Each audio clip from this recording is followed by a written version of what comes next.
Espèce de conne, ferme ta gueule. Viens ici que je te balaye, connasse.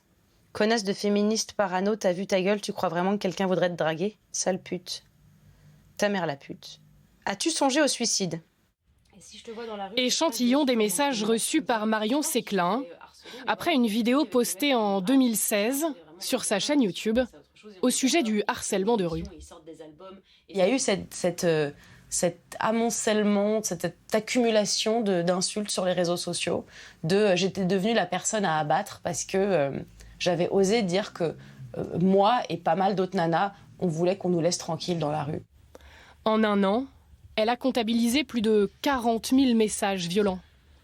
Ce qui est infernal, c'est pas les mots en eux-mêmes, je pense, qui m'ont touchée, c'est la quantité et le fait de me dire qu'est-ce que je vais faire de ma vie aujourd'hui. Puisque partout où je suis, il y a des gens qui veulent que je meure. Je ne les connais pas, ils ne me connaissent pas. On sait rien les uns des autres, mais juste, ils veulent que je meure. Ou ils veulent me faire du mal. C'est dans un état un peu proche de la dépression, mais pas comme si je l'avais choisi, comme une forme de schizophrénie qu'on était venu m'apporter sur un plateau en me disant tiens, t'auras des voix dans ta tête qui vont dire que t'es vraiment une merde et qu'ils ont envie de te violer et puis peut-être ça passera un jour. Donc c'était vraiment comparable à un... Ouais, je te dis, j'étais dans une salle capitonnée où je me disais qu'est-ce qui va se passer? Et on se rend pas compte de l'impact et de la force que ça peut avoir et à quel point ça peut détruire quelqu'un. Pierre Cerne, lui, est encore en plein dans cette lessiveuse. Élu de gauche à la région Île-de-France, il est ciblé pour avoir défendu une réduction dans les transports en commun pour les sans-papiers.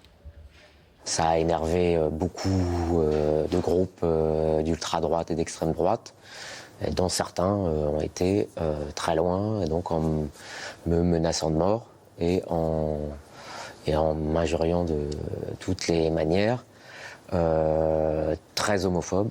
Et très raciste, xénophobe, voilà.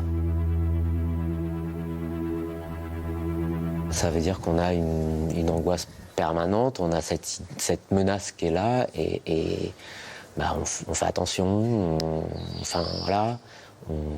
moi je sors moins, je me déplace moins, j'essaye d'éviter quand c'est pas d'être trop dans des lieux publics, ce qui quand on est un militant et un élu est quand même pas d'une simplicité, voilà.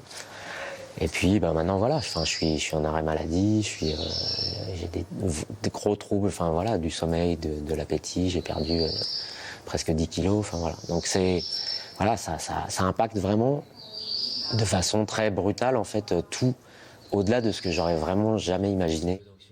Ce cyberharcèlement a commencé en janvier 2018. Pierre Cerne a déposé plainte 2 fois. Son affaire est en cours d'instruction. En fait, la justice est très lente avec ça. L'instruction, nommer un juge d'instruction, puis instruire, etc. Ça prend des mois. Et en attendant, tout ça continue. Ça tombe comme un peu les gouttes d'eau d'un supplice chinois. C'est très vicieux, mais ça vise en fait à dissuader et à finir par faire baisser les bras, quoi. Pour l'instant, je baisse pas les bras, mais ça m'atteint beaucoup. Pierre Cerne espère une réponse forte de la justice. Marion Séclin, elle, milite pour une mesure plus radicale, bloquer l'accès à Internet à ces harceleurs.